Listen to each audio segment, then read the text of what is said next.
ನಮಸ್ತೆ ಸ್ನೇಹಿತರೆ, ಇವತ್ತು ನಾವು ಕಂಪ್ಯೂಟರ್ ದ್ವಿತೀಯ BA ಕಂಪ್ಯೂಟರ್ನಲ್ಲಿ ಬಂದಿರುವಂತಹ ಮುಖ್ಯವಾದ ಪ್ರಶ್ನೆಯ ಬಗ್ಗೆ ತಿಳ್ಕೊಳ್ಳುವ. ಇದರಲ್ಲಿ ಕೆಲವೊಂದಿಷ್ಟು ಮುಖ್ಯವಾದ ಪ್ರಶ್ನೆಗಳಿದೆ. ಆ ಪ್ರಶ್ನೆಗಳು ಪದೇ ಪದೇ ಕೇಳಿರುವಂತಹ ಪ್ರಶ್ನೆಗಳು. ನೀವು ಹಳೆಯ ಪ್ರಶ್ನೆ ಪತ್ರಿಕೆಗಳನ್ನು ನೋಡಿಕೊಂಡ್ರೆ ಅದರಲ್ಲಿ ನಿಮಗೆ ಗೊತ್ತಾಗ್ತದೆ ಹೆಚ್ಚಾಗಿ ಕೇಳಿರುವಂತಹ ಪ್ರಶ್ನೆಗಳೇ ಅವರು ಇಲ್ಲಿ ಕೊಡುವಂಥದ್ದು. ವಿಭಾಗ ಎಯನ್ನು ನೋಡ್ಕೊಳ್ಳಿ. ವಿಭಾಗ ಎಯಲ್ಲಿ 5 ಅಂಕದ ಪ್ರಶ್ನೆಗಳು ಬರುವಂಥದ್ದು. ಕಂಪ್ಯೂಟರ್ ಇತಿಹಾಸ ವಿವರಿಸಿ, ಯಾವುದೇ 3 ಇನ್ಪುಟ್ ಸಾಧನಗಳನ್ನು ವಿವರಿಸಿ, ಸಂಕ್ಷಿಪ್ತವಾಗಿ ಕಂಪ್ಯೂಟರ್ ಮೆಮೊರಿಯನ್ನು ವಿವರಿಸಿ, ಕಂಪೈಲರ್ ಮತ್ತು ಇಂಟರ್ಪ್ರಿಟರನ್ನು ವಿವರಿಸಿ,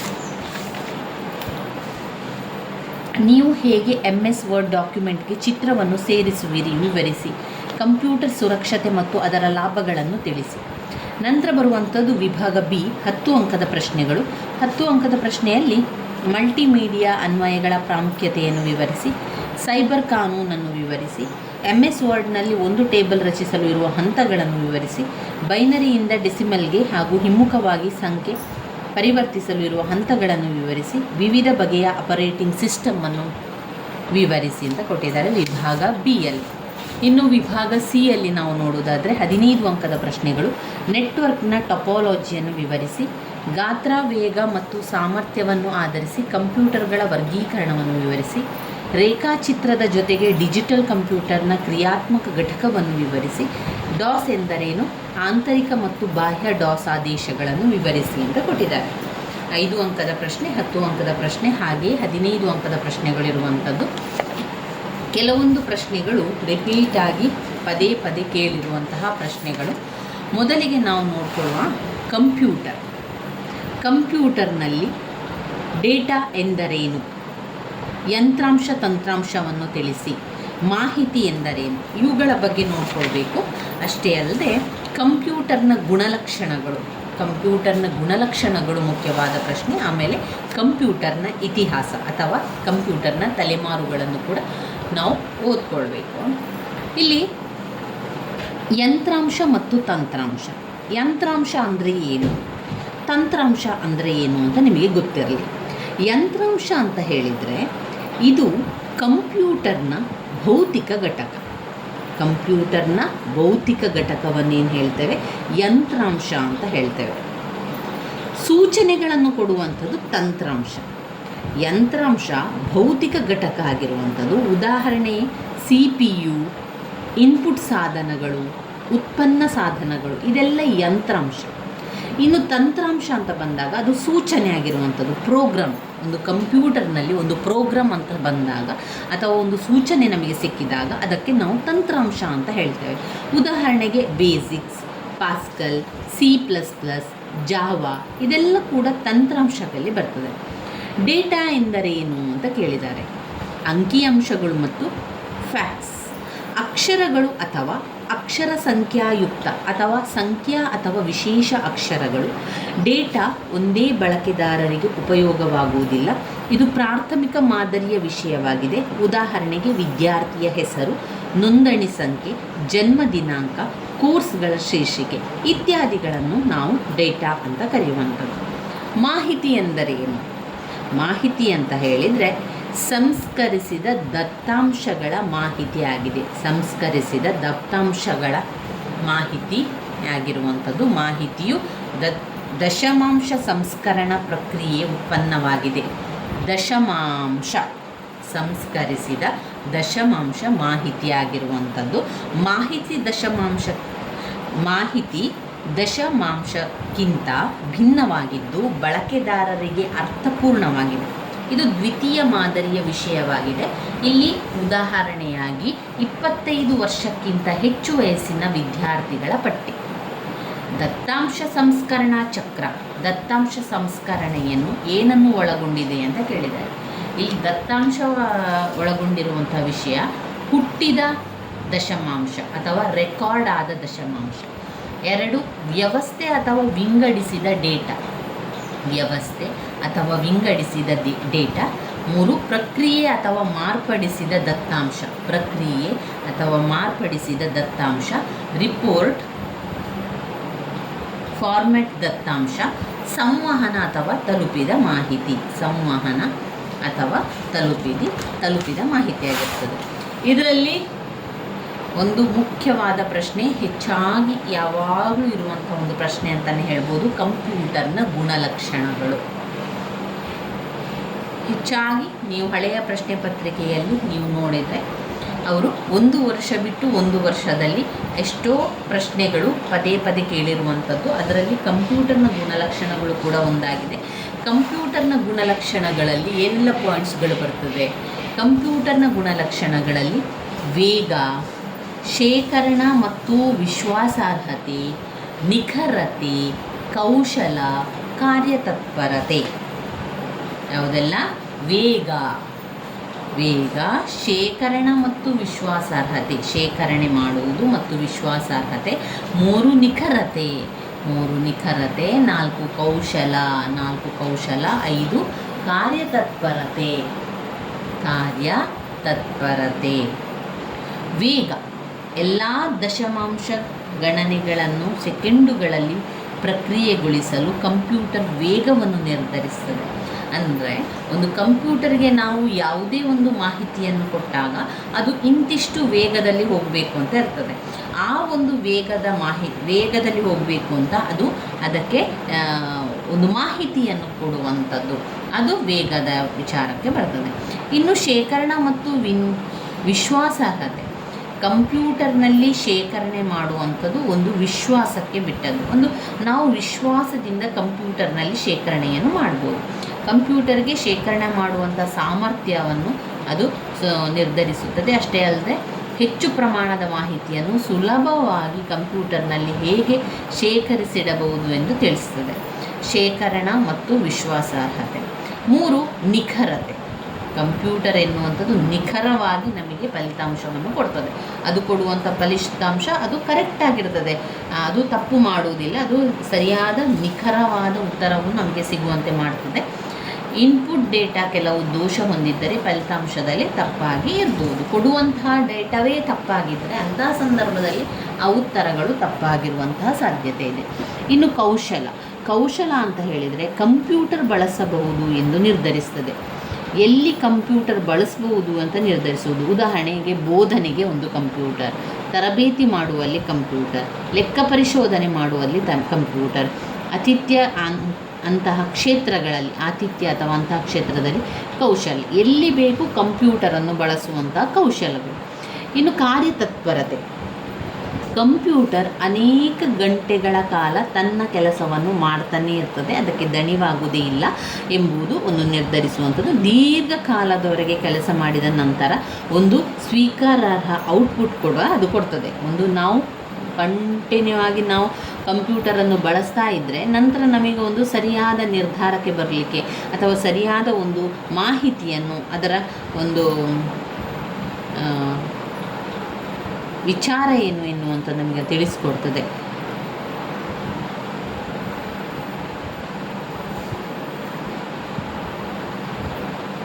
ಅವಿಷ್ಟು ಕಂಪ್ಯೂಟರ್ನ ಗುಣಲಕ್ಷಣಗಳಾಗಿದೆ. ಇನ್ನು ಬರುವಂಥದ್ದು ಕಂಪ್ಯೂಟರ್ನ ಇತಿಹಾಸ, ಅಂದರೆ ತಲೆಮಾರು. ಕಂಪ್ಯೂಟರ್ನ ತಲೆಮಾರು ಯಾವುದು? ಕಂಪ್ಯೂಟರ್ನ ತಲೆಮಾರು ಇನ್ನು ಬರುವಂಥದ್ದು. ಇದು ಕಂಪ್ಯೂಟರ್ನ ಇತಿಹಾಸದ ಬಗ್ಗೆ ಕೇಳ್ತದೆ. ಇತಿಹಾಸ ಅಂತ ಹೇಳಿದರೆ ಸುಮಾರು 3500 ವರ್ಷಗಳ ಹಿಂದೆ ಬೃಹತ್ ನೆಲದ ಮೇಲೆ ಬೃಹತ್ ಒಂದು ಕಲ್ಲಿನ ಕೆತ್ತಿದ ರಚನೆಯನ್ನು ವೃತ್ತಾಕಾರದ ಮಾದರಿ ಹರಡಿ ಸೂರ್ಯನ ಕಿರಣಗಳ ಸ್ಥಾನವನ್ನು ಪರಿಗಣಿಸುವ ಮೂಲಕ ಖಗೋಳ ಲೆಕ್ಕಾಚಾರಕ್ಕೆ ಉಪಯೋಗಿಸ್ತಾ ಇದ್ದರು. ಯಾವುದನ್ನು?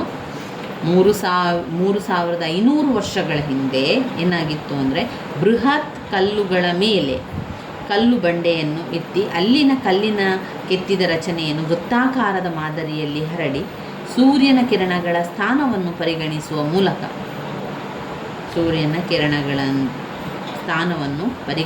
ಮೂಲಕ ಖಗೋಳ ಲೆಕ್ಕಾಚಾರಕ್ಕೆ ಉಪಯೋಗಿಸಲಾಗಿತ್ತು.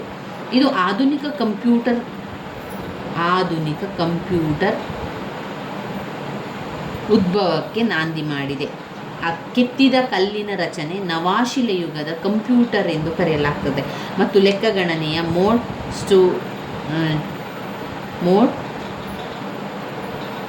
ಸ್ಟೋನ್ಹೆಂಜ್ ಎಂದು ಕರೆಯಲಾಗ್ತದೆ. ನವಶಿಲಾಯುಗದ ಕಂಪ್ಯೂಟರ್ ಇಲ್ಲಿಯವರೆಗೆ ಕಂಡ ಹಳೆಯ ಕಂಪ್ಯೂಟರ್. ಮಧ್ಯಕಾಲೀನ ಸಮಯದಲ್ಲಿ ಕಂಪ್ಯೂಟರ್ ಪರಿಕಲ್ಪನೆಯು ಕೆಲವು ಯಂತ್ರ ಮೂಲಕ ಲೆಕ್ಕ ಅಥವಾ ಕಂಪ್ಯೂಟಿಂಗ್ ನಡೆಸಲು ಮಾತ್ರ ಸೀಮಿತವಾಗಿತ್ತು.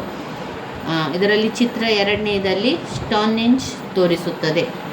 ಅಲ್ಲೊಂದು ಸ್ಟೋನ್ ಕಲ್ಲುಗಳನ್ನು, ಬೇರೆ ಬೇರೆ ಕಲ್ಲುಗಳನ್ನು ಸ್ಟೋನ್ಹೆಂಜ್ ಅದನ್ನು ನೋಡಿ, ಇಲ್ಲಿ ಚಿತ್ರದಲ್ಲಿ ನಮಗೆ ಕಾಣಿಸುತ್ತೆ. ಅವರೇನು ಮಾಡಿರ್ತಾರೆ, ಅದರಲ್ಲಿ ಕಲ್ಲುಗಳನ್ನು ಸರಿಯಾಗಿ ಅರೇಂಜ್ ಮಾಡಿಡುವಂಥದ್ದು, ಕಲ್ಲು ದೊಡ್ಡ ದೊಡ್ಡ ಬಂಡೆ ಕಲ್ಲುಗಳನ್ನು ಇಡುವಂಥದ್ದು. ಅದು 3500 ವರ್ಷಗಳ ಹಿಂದೆ ಆಗಿರುವಂಥದ್ದು. ಇದು ಅದರಲ್ಲಿ ಮೊದಲಿಗೆ ಯಾವ ರೀತಿ ಇತ್ತು ಅಂದರೆ ಅಬಕಾಸ್ ಅಂತ ಆರಂಭ ಮಾಡಿದ್ದು. ಶತಮಾನಗಳಲ್ಲಿ ಈ ರೀತಿ ಕಂಪ್ಯೂಟರ್ ಅಂತ ಇರಲಿಲ್ಲ. ಅಬಕಾಸ್ಗಳನ್ನು ಆರಂಭ ಮಾಡ್ತಾರೆ. ಅಬಕಾಸ್ ಎನ್ನುವಂಥದ್ದು ಒಂದು ರೀತಿಯ ಪ್ರಾಚೀನ ಕಂಪ್ಯೂಟರ್ ಅಂತ ಕರೆಯಬಹುದು. ಅಬಕಾಸ್ ಸಾಮಾನ್ಯವಾಗಿ ಸಂಖ್ಯಾಶಾಸ್ತ್ರದ ಲೆಕ್ಕಾಚಾರಗಳಿಗೆ ಬಳಸಲಾಗ್ತಿತ್ತು ಮತ್ತು ಇನ್ನು ವ್ಯಾಪಕವಾಗಿ ಏಷ್ಯಾ ಆಫ್ರಿಕಾ ಖಂಡದ ವ್ಯಾಪಾರಿಗಳಿಂದ ಬಳಸಲಾಗುತ್ತಿತ್ತು. ಅಬಕಾಸ್ ಇದು ಮೂಲಭೂತ ಲೆಕ್ಕಾಚಾರಗಳು ತಿಳಿಯಲು ನೆರವಾಗುವುದರಿಂದ ವಿಶ್ವದ ಅನೇಕ ಭಾಗಗಳಲ್ಲಿ ಮಕ್ಕಳಲ್ಲಿ ಅತ್ಯಂತ ಜನಪ್ರಿಯ. ಇದು ವಿವಿಧ ರೂಪಗಳು, ಗಾತ್ರ, ಬಣ್ಣ, ರಚನೆಗಳಲ್ಲಿ ಕಾಣಸಿಗ್ತದೆ. ಅಬಕಾಸ್. 2ನೇದು ಬ್ಲೇಸ್ ಪಾಸ್ಕಲ್.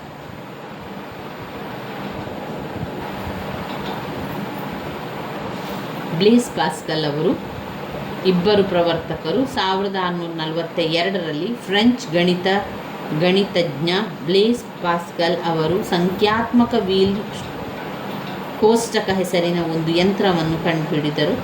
ಆಗ ಬ್ಲೇಸ್ ಪಾಸ್ಕಲ್ ಅವರಿಗೆ ಕೇವಲ 18 ವರ್ಷ ವಯಸ್ಸಾಗಿತ್ತು. ನಂತರ ಸಂಖ್ಯಾಶಾಸ್ತ್ರ ವೀಲ್ ಕೋಷ್ಟಕ ಎಂದು ಜನಪ್ರಿಯವಾಯಿತು. ಕೆಲವು ವರ್ಷಗಳ ನಂತರ 1673ರಲ್ಲಿ ಜರ್ಮನ್ ಗಣಿತಶಾಸ್ತ್ರಜ್ಞ ಗಾಟ್ರೆಡ್ ಲಿಬ್ನಿಚ್ ಒಂದು ಯಾಂತ್ರಿಕ ಲೆಕ್ಕಾಚಾರಗಳ ಯಂತ್ರವನ್ನು ಕಂಡುಹಿಡಿದನು. ಅದು ಪ್ಯಾಸ್ಕಲಿನ್ಗಿಂತ ವೇಗವಾಗಿ ಗುಣಿಸುವುದು, ಭಾಗಿಸುವುದು, ಕೂಡುವುದು, ಕಳೆಯುವುದು ಮಾಡ್ತಾ ಇತ್ತು. ಆವಾಗ ಇದ್ದಂತಹ ಕಂಪ್ಯೂಟರ್ನ ಬಗ್ಗೆ ಇರುವಂಥದ್ದು. ಅಂದರೆ ಇಲ್ಲಿ ಕಂಪ್ಯೂಟರ್ನ ಇತಿಹಾಸವನ್ನು ಕೇಳಿದ್ದಾರೆ. ಮೊದಲಿಗೆ ಏನಿತ್ತು, ಅಬಕಾಸ್ ಅಂತ ಇತ್ತು. ನಂತರ ಬ್ಲೇಸ್ ಪಾಸ್ಕಲ್ ಅಂತ ಇತ್ತು. ಮತ್ತು ಚಾರ್ಲ್ಸ್ ಬ್ಯಾಬೇಜ್ ಇಂಗ್ಲಿಷ್ ಗಣಿತಶಾಸ್ತ್ರದ ಪ್ರಾಧ್ಯಾಪಕ ಚಾರ್ಲ್ಸ್ ಬ್ಯಾಬೇಜ್ ಅವರ ಪ್ರಯತ್ನಗಳಿಂದ ಒಂದು ಹಳೆಯ ಕಂಪ್ಯೂಟರ್ಗಳನ್ನು ಮಾಡ್ತಾರೆ. ಬ್ಯಾಬೇಜ್ ಗಣಿತದ ಲೆಕ್ಕಾಚಾರಗಳನ್ನು ಮಾಡಲು ವ್ಯತ್ಯಾಸ ಎಂಜಿನ್ ಎಂಬ ಯಂತ್ರವನ್ನು ಕಂಡುಹಿಡಿದನು 1832ರಲ್ಲಿ.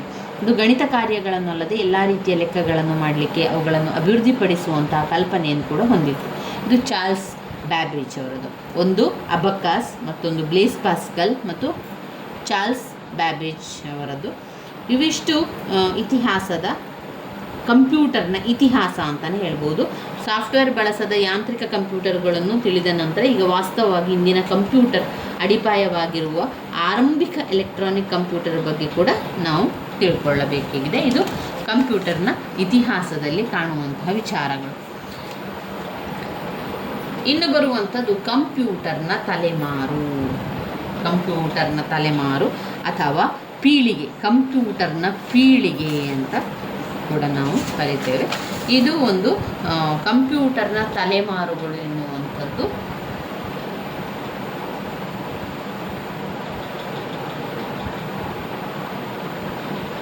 ಕಂಪ್ಯೂಟರ್ನ ಒಂದು ಇತಿಹಾಸ ಎನ್ನುವಂಥ ತುಂಬ ಮುಖ್ಯವಾದ ಪ್ರಶ್ನೆ. ಹಾಗೆ ಅದರ ಜೊತೆಗೆ ಕಂಪ್ಯೂಟರ್ನ ತಲೆಮಾರು ಕೂಡ ತುಂಬಾ ಇಂಪಾರ್ಟೆಂಟ್ ಆಗಿರುವಂತಹ ಪ್ರಶ್ನೆ. ಇಲ್ಲಿ ಪೀಳಿಗೆಯ ಕಂಪ್ಯೂಟರ್ ಅಂತ ಕರೆಯುವಂಥದ್ದು. ಪೀಳಿಗೆಯ ಕಂಪ್ಯೂಟರ್ ತಲೆಮಾರುಗಳು ಈ ರೀತಿಯಾಗಿರುವಂಥದ್ದು. ಮೊದಲನೆಯ ತಲೆಮಾರಿನ ಕಂಪ್ಯೂಟರ್, 2ನೆಯ ತಲೆಮಾರಿನ ಕಂಪ್ಯೂಟರ್, 3ನೆಯ ತಲೆಮಾರಿನ ಕಂಪ್ಯೂಟರ್, ಜನರೇಷನ್ ಕಂಪ್ಯೂಟರ್, 4ನೇ ಜನರೇಷನ್ ಕಂಪ್ಯೂಟರ್ ಮತ್ತು 5ನೆಯ ಪೀಳಿಗೆಯ ಕಂಪ್ಯೂಟರ್. 5ನೆಯ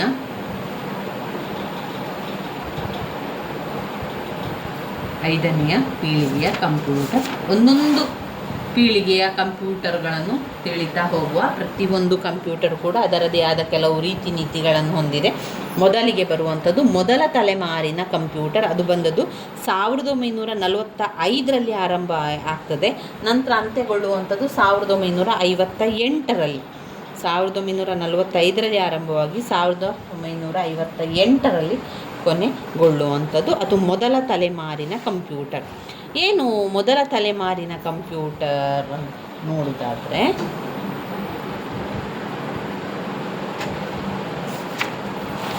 ಕಂಪ್ಯೂಟರ್ನ ತಲೆಮಾರುಗಳನ್ನು ಓದ್ತಾ ಹೋಗುವ. ಮೊದಲ ತಲೆಮಾರಿನ ಕಂಪ್ಯೂಟರ್ ಆರಂಭವಾಗಿರುವಂಥದ್ದು 1945ರಿಂದ 1958 ತನಕ ಮೊದಲ ತಲೆಮಾರಿನ ಕಂಪ್ಯೂಟರ್ ಇತ್ತು. 1945ರಲ್ಲಿ ಆರಂಭಗೊಂಡು 1958 ತನಕ ಮೊದಲ ತಲೆಮಾರಿನ ಕಂಪ್ಯೂಟರ್ ಇತ್ತು. ಈ ಮೊದಲ ತಲೆಮಾರಿನ ಕಂಪ್ಯೂಟರ್ನಲ್ಲಿ ಏನೆಲ್ಲ ವಿಚಾರಗಳಿತ್ತು ಅಂತ ನೋಡಿದರೆ, ಮೊದಲ ತಲೆಮಾರಿನ ಕಂಪ್ಯೂಟರ್ ಅಮೇರಿಕಾದ ಜನಗಣತಿಯ ವರ್ಷ, ಅಮೇರಿಕಾದಲ್ಲಿ ಜನಗಣತಿ ಮಾಡಿದಂತಹ ವರ್ಷ 1951ರಲ್ಲಿ ಅಭಿವೃದ್ಧಿಪಡಿಸಿದ್ರದನ್ನು. ಈ ಕಂಪ್ಯೂಟರನ್ನು ಯೂನಿವರ್ಸಲ್ ಸ್ವಯಂಚಾಲಿತ ಕಂಪ್ಯೂಟರ್ ಎಂದು ಕರೆಯಲಾಯಿತು. ಯೂನಿವರ್ಸಲ್ ಸ್ವಯಂಚಾಲಿತ ಕಂಪ್ಯೂಟರ್ ಅಂತ ಕರೆದ್ರದನ್ನು.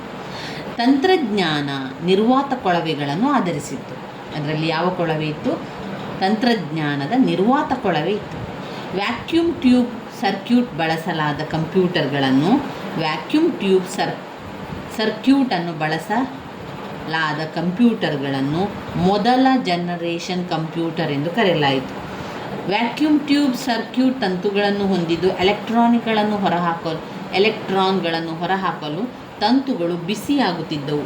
ಈ ಪೀಳಿಗೆಯ ಕೆಲವು ಪ್ರಮುಖ ವೈಶಿಷ್ಟ್ಯ ಅಂತ ಹೇಳಿದರೆ, ಅತ್ಯಂತ ದುಬಾರಿ, ಇದು ಭಾರ ಇರುವುದಲ್ಲ, ಅತ್ಯಂತ ದುಬಾರಿ ಮತ್ತು ಪೋರ್ಟಬಲ್ ಅಲ್ಲದಿರುವುದು, ಭಾರವಿಲ್ಲದ, ಅದು ಭಾರ ಇಲ್ಲ ಅಂತ ಹೇಳುವಂಥದ್ದು, ಅತ್ಯಂತ ದುಬಾರಿ ಕೂಡ ಆಗಿರುವಂತಹ ಒಂದು ಕಂಪ್ಯೂಟರ್.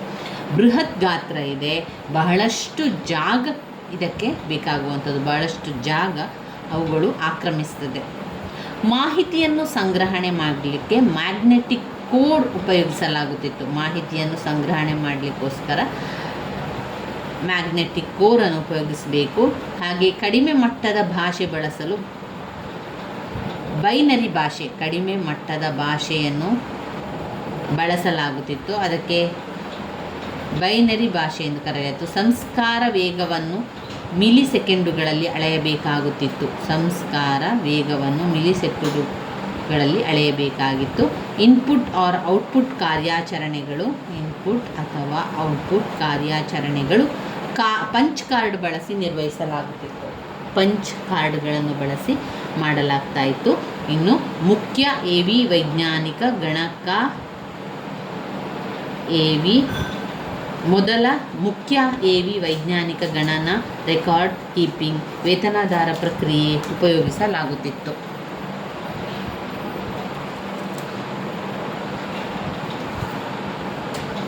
ಈ ಮೊದಲ ಪೀಳಿಗೆ ಕಂಪ್ಯೂಟರ್ನ ಹೆಸರು ಒಂದು ಮಾರ್ಕ್ ENIAC, EDVAC, UNIVAC.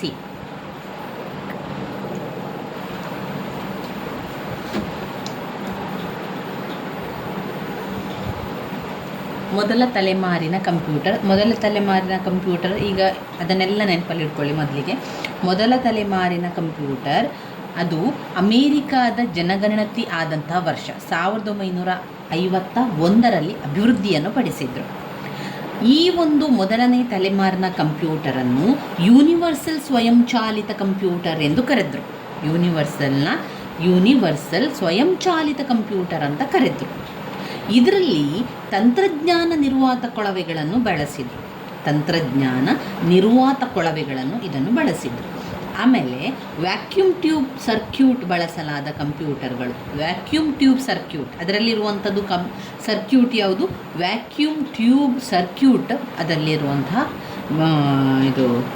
ಅದನ್ನು ಬಳಸಲಾದಂಥ ಕಂಪ್ಯೂಟರನ್ನು ಮೊದಲನೆಯ ತಲೆಮಾರಿನ ಕಂಪ್ಯೂಟರ್ ಎಂದು ಕರೆದರು.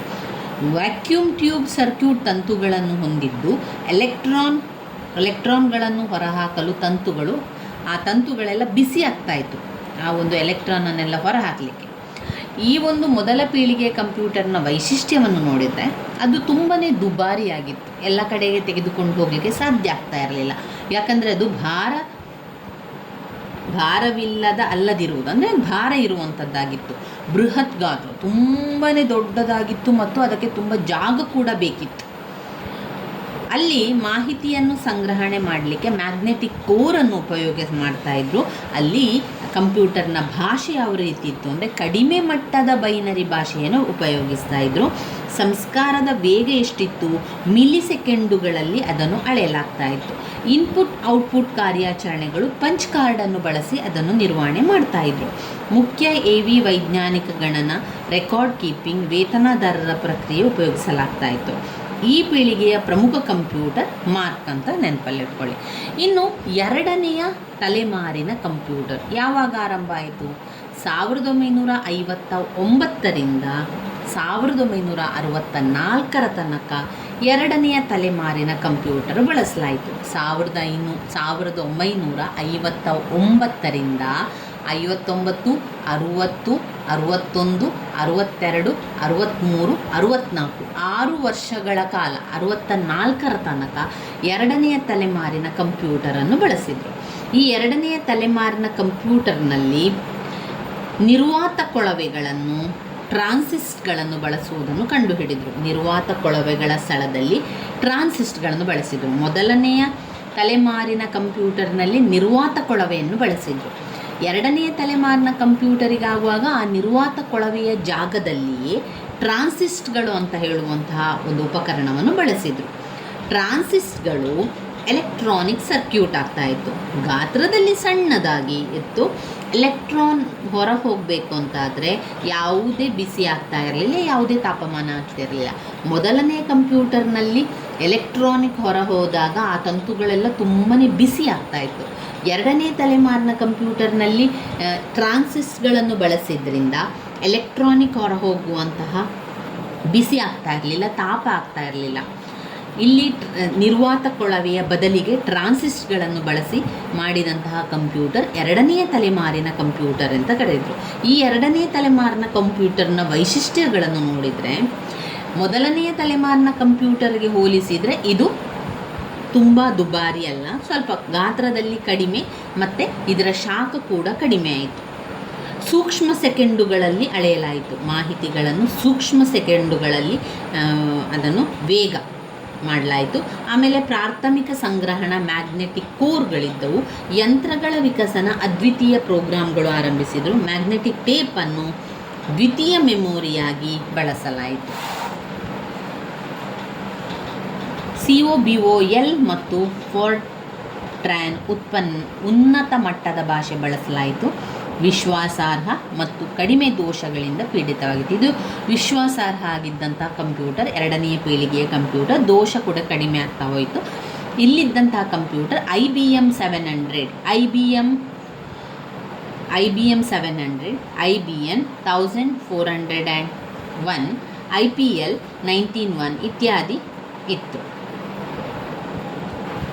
ಒಂದು ಕಂಪ್ಯೂಟರ್ನ ಹೆಸರು ನೆನಪಲ್ಲಿಟ್ಕೊಳ್ಳಿ, IBM 700 ಅಂತ ನೆನಪಲ್ಲಿಟ್ಕೊಳ್ಳಿ. ಇನ್ನು ಮೂರನೆಯ ಜನ್ರೇಷನ್ ಕಂಪ್ಯೂಟರ್ ಯಾವ ವರ್ಷದಿಂದ ಆಯಿತು? 64ರ ತನಕ ಎರಡನೇ ಕಂಪ್ಯೂಟರ್ ಇತ್ತಲ್ವ. ಇನ್ನು 65ರಿಂದ 1965ರಿಂದ 65, 66, 67, 68, 69, 70, 71 ಮತ್ತೆ 7 ವರ್ಷಗಳ ಕಾಲ ಮೂರನೇ ಜನ್ರೇಷನ್ ಕಂಪ್ಯೂಟರ್ ಇತ್ತು. 1965ರಿಂದ 1971ರ ತನಕ ಮೂರನೇ ಜನರೇಷನ್ನ ಕಂಪ್ಯೂಟರನ್ನು ಬಳಸಲಾಯಿತು. ಈ ಮೂರನೇ ಜನ್ರೇಷನ್ ಕಂಪ್ಯೂಟರ್ನಲ್ಲಿ ಟ್ರಾನ್ಸಿಸ್ಟರ್ಗಳ ಬದಲಿಗೆ ಸಿಲಿಕಾನ್ ಚಿಪ್ಪನ್ನು ಬಳಸಲಾಯಿತು. ಮೊದಲನೇ ಪೀಳಿಗೆ ಕಂಪ್ಯೂಟರ್ನಲ್ಲಿ ತಂತ್ರಜ್ಞಾನದ ನಿರ್ವಾತ ಕೊಳವೆಗಳನ್ನು ಬಳಸಿದರು. ಎಲೆಕ್ಟ್ರಾನಿಕ್ ಹೊರ ಬಂದಾಗ ಅವುಗಳು ತುಂಬಾ ಬಿಸಿ ಆಗ್ತಾಯಿತ್ತು. ಎರಡನೆಯ ತಲೆಮಾರಿನ ಕಂಪ್ಯೂಟರ್ನಲ್ಲಿ ನಿರ್ವಾತ ಕೊಳವೆಯ ಬದಲಿಗೆ ಟ್ರಾನ್ಸಿಸ್ಟ್ಗಳನ್ನು ಬಳಸಿದರು. ಎಲೆಕ್ಟ್ರಾನಿಕ್ ಹೊರ ಹೋಗಲಿಕ್ಕೆ ಯಾವುದೇ ತಾಪಮಾನ ಆಗ್ತಾ ಇರಲಿಲ್ಲ. ಮೂರನೇ ತಲೆಮಾರಿನ ಕಂಪ್ಯೂಟರ್ ಟ್ರಾನ್ಸಿಸ್ಟರ್ಗಳ ಬದಲಿಗೆ ಸಿಲಿಕಾನ್ ಚಿಪ್ಗಳಲ್ಲಿ ಸಾವಿರಾರು ಟ್ರಾನ್ಸಿಸ್ಟರ್ಗಳು, ಇತರ ಎಲೆಕ್ಟ್ರಾನಿಕ್ ಭಾಗಗಳನ್ನು ಎಂಬೆಡ್ ಮಾಡಲಾಯಿತು. ಅದನ್ನು ಸಂಯೋಜಕ ಸರ್ಕ್ಯೂಟ್ ಅಂತ ಕೂಡ ಕರೆಯಲಾಯಿತು. ಕಂಪ್ಯೂಟರ್ ವೇಗ ಹೆಚ್ಚಿಸಿಕೊಂಡಿತು ಮತ್ತು ಹೆಚ್ಚು ವಿಶ್ವಾಸಾರ್ಹವಾಯಿತು. ಈ ಪೀಳಿಗೆಯ ಕೆಲವು ಮುಖ್ಯ ವೈಶಿಷ್ಟ್ಯ ಅಂತ ಹೇಳಿದರೆ ಚಿಕ್ಕ ಗಣಕ ಯಂತ್ರಗಳನ್ನು ಪರಿಚಯಿಸಲಾಯಿತು. ಚಿಕ್ಕ ಗಣಕಯಂತ್ರಗಳನ್ನು, ಚಿಕ್ಕದಾದಂತಹ ಗಣಕಯಂತ್ರ, ಈಗ ಚಿಕ್ಕದಾಯಿತು ಗಣಕಯಂತ್ರ, ತುಂಬ ದೊಡ್ಡದಿಲ್ಲ, ಚಿಕ್ಕ ಚಿಕ್ಕ ಆಯಿತು, ಜಾಗ ಕೂಡ ಕಡಿಮೆ ಸಾಕು, ದುಬಾರಿ ಕೂಡ ಇರಲಿಲ್ಲ, ಸ್ವಲ್ಪ ಕಡಿಮೆ ಆಗ್ತಾ ಹೋಯಿತು. ಅದರ ಭಾಷೆ ಕೂಡ ಉತ್ತಮ ಭಾಷೆಯನ್ನು ಕೂಡ ಬಳಸ್ತಾ ಇದ್ದರು. ಅದರ ವೇಗ ನ್ಯಾನೋ ಸೆಕೆಂಡುಗಳಲ್ಲಿ ಈಗ ಅದರ ವೇಗ ಇತ್ತು. ಆಮೇಲೆ IBM ಇತ್ತು ಆಗ ಕೂಡ, ಆಗ IBM ಮೂರನೇ ಜನ್ರೇಷನ್, ಎರಡನೇ ಜನ್ರೇಷನಲ್ಲಿ IBM 700 ಇದ್ದರೆ, ಮೂರನೇ ಜನ್ರೇಷನಲ್ಲಿ IBM 360, IBM 360 370 ಬಳಸಲಾಯಿತು. ಹೆಚ್ಚಾಗಿ ಎಲ್ಲಿ ಬಳಸಿದ್ರು ಅದನ್ನು ಅಂತ ಹೇಳಿದರೆ, ವಿಮಾನಯಾನ ಮಾಡುವಂತಹ ಮೀಸಲಾತಿ ವ್ಯವಸ್ಥೆ ಮಾಡುವಂತಹ ಸಂದರ್ಭದಲ್ಲಿ, ಮೀಸಲಾತಿ ವ್ಯವಸ್ಥೆ, ನೈಜ ಸಮಯದ ದಾಸ್ತಾನು ನಿಯಂತ್ರಣ ವ್ಯವಸ್ಥೆಗೆ ಅದನ್ನು ಬಳಸಲಾಯಿತು. ಮೂರನೆಯ ಜನ್ರೇಷನ್ ಕಂಪ್ಯೂಟರ್, ಚಿಕ್ಕ ಗಣಕಯಂತ್ರವನ್ನು ಪರಿಚಯಿಸಲಾಯಿತು. ಮೂರನೆಯ ಜನ್ರೇಷನ್ ಕಂಪ್ಯೂಟರ್ನ ಪೀಳಿಗೆಯಲ್ಲಿ ಸಾಫ್ಟ್ವೇರ್ ಉದ್ಯಮ ಕಾಣಿಸಿಕೊಂಡಿತು. ನಂತರ ಅಲ್ಲಿ ವಿಡಿಯೋ ಪ್ರದರ್ಶನ ಘಟಕ, ಇನ್ಪುಟ್ ಔಟ್ಪುಟ್ ಕಾರ್ಯಾಚರಣೆಗಳನ್ನು ಸರಳ ಮಾಡಿತು.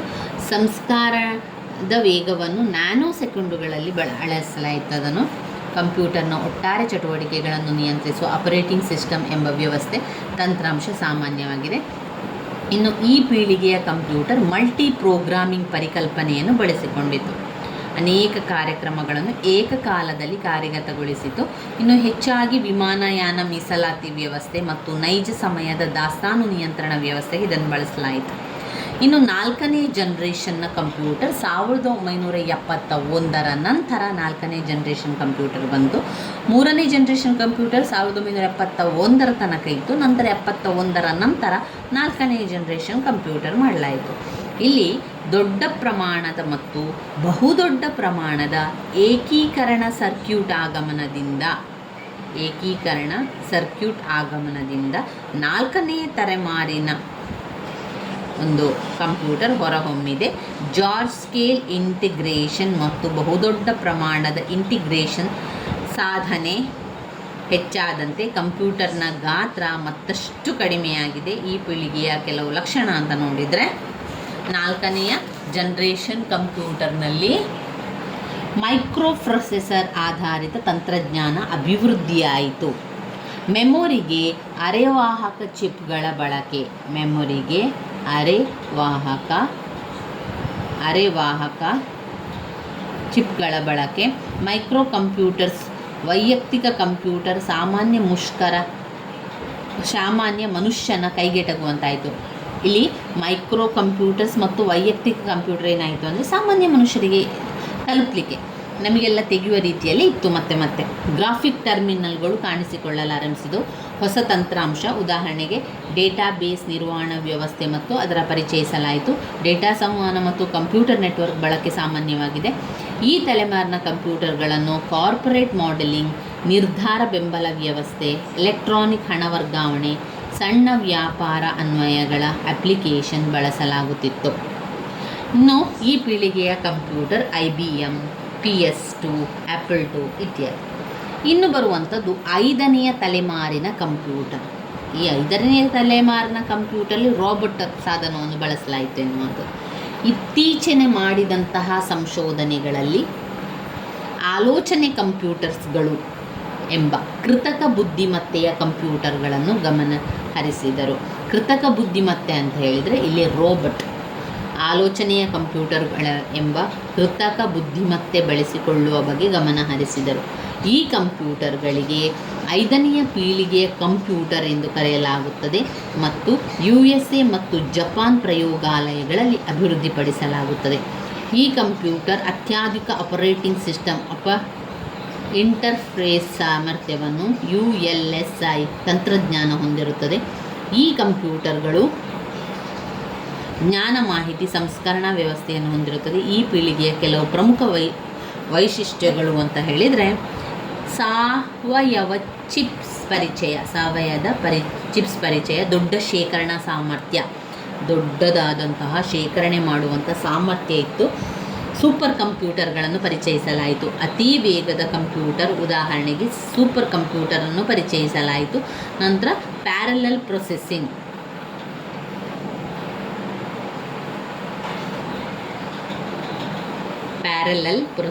ಕೃತಕ ಬುದ್ಧಿಮತ್ತೆ.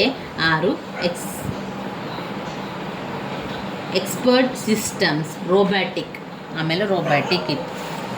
5ನೇ ಪೀಳಿಗೆಯ ಕಂಪ್ಯೂಟರ್ ಕೃತಕ ಬುದ್ಧಿಮತ್ತೆ ರೋಬೋಟಿಕ್ಸ್, ದೊಡ್ಡ ಪ್ರಮಾಣದಲ್ಲಿ ಅಪರೇಟ್ ಮಾಡೆಲಿಂಗ್, ತೈಲ ಸಂಶೋಧನೆಗಳಿಗೆ, ಹವಾಮಾನ ವ್ಯವಸ್ಥೆಯ ಮಾಡೆಲಿಂಗ್ಗೆ ಅದನ್ನು ಬಳಸಿದರು. ಈ ಪೀಳಿಗೆಯ ಪ್ರಮುಖ ಕಂಪ್ಯೂಟರ್ಗಳು ಕ್ರೇ 2, ಪರಮ ಇತ್ಯಾದಿ ಎನ್ನುವಂಥದ್ದು. ಇವಿಷ್ಟು ನಮ್ಮ ತಲೆಮಾರುಗಳ ಕಂಪ್ಯೂಟರ್ನ ತಲೆಮಾರುಗಳಲ್ಲಿ ಬರುವಂತಹ ವಿಚಾರಗಳಾಗಿದೆ. ವೆರಿ ಇಂಪಾರ್ಟೆಂಟ್ ಆಗಿರುವಂತಹ ಪ್ರಶ್ನೆ, ಕಂಪ್ಯೂಟರ್ನ ತಲೆಮಾರುಗಳನ್ನು ವಿವರಿಸಿ ಅಥವಾ ಕಂಪ್ಯೂಟರ್ನ ಪೀಳಿಗೆಯನ್ನು ತಿಳಿಸಿ ಅಂತ ಹೇಳಿದಾಗ ನಾವು ಮೊದಲನೆಯ ತಲೆಮಾರಿನ ಕಂಪ್ಯೂಟರ್, 2ನೆಯ ತಲೆಮಾರಿನ ಕಂಪ್ಯೂಟರ್, 3ನೆಯ ಜನರೇಷನ್ ಕಂಪ್ಯೂಟರ್, 4ನೆಯ ಜನರೇಷನ್ ಕಂಪ್ಯೂಟರ್, 5ನೆಯ ಪೀಳಿಗೆಯ ಕಂಪ್ಯೂಟರ್, ಈ ರೀತಿ 5 ತಲೆಮಾರಿನ ಕಂಪ್ಯೂಟರನ್ನು ಬರೆದು ಅದರೊಳಗಿರುವಂಥ ವಿಚಾರಗಳನ್ನು ಬರಿತಾ ಹೋಗಬೇಕು. ಏನೆಲ್ಲ ಕಾರಣಗಳನ್ನು ಕೊಟ್ಟಿದ್ದಾರೆ ಮತ್ತು ಅದರ ವೈಶಿಷ್ಟ್ಯತೆಗಳನ್ನು ನಾವು ಬರಿತಾ ಹೋಗಬೇಕಾಗ್ತದೆ. ಇವಿಷ್ಟು ನಾವು ಘಟಕ 1ರಲ್ಲಿ ಓದಲೇಬೇಕಾಗಿರುವಂತಹ ಪ್ರಶ್ನೆಗಳು. ಇದರಿಂದ ಕೆಲವೊಂದಷ್ಟು ಪ್ರಶ್ನೆಗಳು ಬಂದೇ ಬರುವಂತಹ ಪ್ರಶ್ನೆಗಳಾದ್ದರಿಂದ ಇವುಗಳನ್ನೆಲ್ಲ ನೀವು ಸ್ಕಿಪ್ ಮಾಡಬೇಡಿ, ಹಾಗೆ ಓದ್ತಾ ಹೋಗಿ. ಯಂತ್ರಾಂಶ ತಂತ್ರಾಂಶಗಳ ಬಗ್ಗೆ ಓದ್ಕೊಳ್ಬೇಕು. ಅದಾದ ಮೇಲೆ ಡೇಟಾ ಎಂದರೇನು, ಮಾಹಿತಿ ಎಂದರೇನು, ದತ್ತಾಂಶ ಸಂಸ್ಕರಣಾ ಚಕ್ರ, ದತ್ತಾಂಶ ಸಂಸ್ಕರಣೆ ಏನನ್ನು ಒಳಗೊಂಡಿದೆ, ಹಾಗೆ ಕಂಪ್ಯೂಟರ್ನ ಗುಣಲಕ್ಷಣಗಳು ಕೂಡ ತುಂಬಾ ಮುಖ್ಯವಾಗಿರುವಂಥದ್ದು. ಅದರಲ್ಲಿ ನಾವು ಪಾಯಿಂಟ್ಸ್ಗಳನ್ನು ಮೊದಲಿಗೆ ಅರ್ಥ ಮಾಡ್ಕೊಳ್ಳಿ. ವೇಗ, ಶೇಖರಣಾ ಮತ್ತು ವಿಶ್ವಾಸಾರ್ಹತೆ, ನಿಖರತೆ, ಕೌಶಲ, ಕಾರ್ಯತತ್ಪರತೆ. ವೇಗ, ಶೇಖರಣಾ ಮತ್ತು ವಿಶ್ವಾಸಾರ್ಹತೆ, ನಿಖರತೆ, ಕೌಶಲ್ಯ, ಕಾರ್ಯ ತತ್ಪರತೆ ಎನ್ನುವಂಥ ಪಾಯಿಂಟ್ಸ್ಗಳು ಬರ್ತದೆ. ಮತ್ತು ಕಂಪ್ಯೂಟರ್ನ ಇತಿಹಾಸ ಅಂತ ಬಂದಾಗ ಅದರಲ್ಲಿ ಅಬಕಾಸ್, ಆಮೇಲೆ ಬ್ಲೇಸ್ ಪಾಸ್ಕಲ್, ಚಾರ್ಲ್ಸ್ ಬ್ಯಾಬೇಜ್ ಅವರು ಅವಿಷ್ಟು ವಿಚಾರವನ್ನು ಬರೀರಿ. ನಂತರ ಕಂಪ್ಯೂಟರ್ನ ತಲೆಮಾರುಗಳು ಅಂತ ಬಂದಾಗ ಮೊದಲ ತಲೆಮಾರಿನ ಕಂಪ್ಯೂಟರ್, 2ನೇ ತಲೆಮಾರಿನ ಕಂಪ್ಯೂಟರ್, 3ನೇ ತಲೆಮಾರಿನ ಕಂಪ್ಯೂಟರ್, 4ನೇ ಜನರೇಷನ್ ಕಂಪ್ಯೂಟರ್, ಹಾಗೆಯೇ 5ನೆಯ ಪೀಳಿಗೆಯ ಕಂಪ್ಯೂಟರ್. ಇವುಗಳನ್ನೆಲ್ಲ ಅದರಲ್ಲಿ ನಾವು ವಿವರಿಸ್ತಾ ಹೋಗಬೇಕು. ಇನ್ನು ಬರುವಂತಹ ಮುಖ್ಯವಾದಂತಹ ಪ್ರಶ್ನೆ ಕಂಪ್ಯೂಟರ್ನ ವರ್ಗೀಕರಣಗಳು.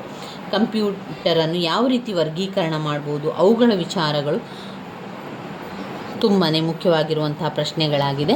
ಅದನ್ನು ನಾವು ಮುಂದಿನ ವಿಡಿಯೋದಲ್ಲಿ ತಿಳ್ಕೊಳ್ಳುವ ಸ್ನೇಹಿತರೆ. ನನ್ನ ವಿಡಿಯೋಸಲ್ಲಿ ನಿಮಗೆ ಇಷ್ಟ ಆಗಿದ್ದರೆ ಲೈಕ್ ಕೊಡಿ, ಶೇರ್ ಮಾಡಿ, ಸಬ್ಸ್ಕ್ರೈಬ್ ಮಾಡಲಿಕ್ಕೆ ಮರಿಬೇಡಿ. ಧನ್ಯವಾದಗಳು.